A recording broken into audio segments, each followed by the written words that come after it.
Good morning, the Honorable Judges of Pilmapres 2026.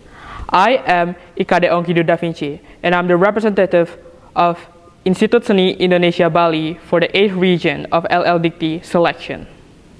Ladies and gentlemen, when you hear the word Bali for the first time, what is the first image that comes to mind?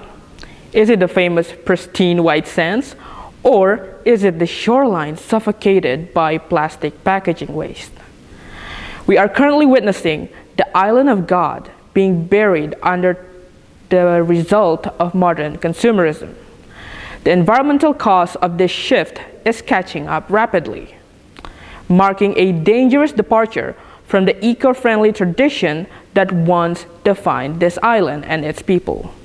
This crisis of plastic packaging is directly related to Sustainable Development Goals number 12, about responsible consumption and production, which mandates the establishment of sustainable patterns to protect our future and nature.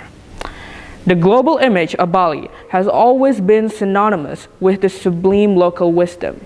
However, if we dare to look behind this touristic curtain, we find a bitter reality that is slowly eroding this island's identity. We often feel the sense of pride when Bali hosts world-class events, and often in those events, they are discussing about sustainability itself. Yet, the grandeur of these gatherings frequently leaves behind mountains upon mountains of plastic packaging, and the consumption residue that goes unmanaged once the camera lights are turned off. This is a glaring disparity between waste management standards of major international events and the daily reality in traditional markets. In these local hubs, single-use plastic packaging is still treated as a necessity for the sake of convenience. This is particularly tragic given that historically, the Balinese people were the pioneers of eco-friendly living. Take Trihita Karana concept, for example, a concept that defined the balance between human relationship with nature and with God. Every facet of Balinese daily life, from sacred rituals to kitchen affairs, emphasized this kind of real concern about nature balance. Some of them by utilizing organic materials in the process that could naturally decompose back to earth.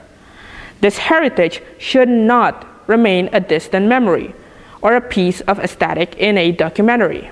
Instead, it must be manifested into modern consumption policies that are sovereign and responsible. To achieve the targets of Sustainable Development Goals number 12, I proposed a framework called Suci Movement, Sovereign Ultra Clean Initiative.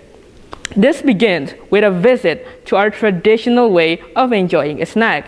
Here, we reinstate that organic packaging is the primary standard for all formal and informal activities, no matter where it is in Bali. The next step involves the integration of an independent residual management system inspired by the Teba, which is a traditional organic waste management philosophy used by the Balinese on their backyard. Under this system, every institution on large-scale event organizer is required to implement an on-site waste processing protocol to ensure that every organic waste is processed independently. And while over time reducing the use of single plastic packaging, these large institutions will become independent in terms of waste management.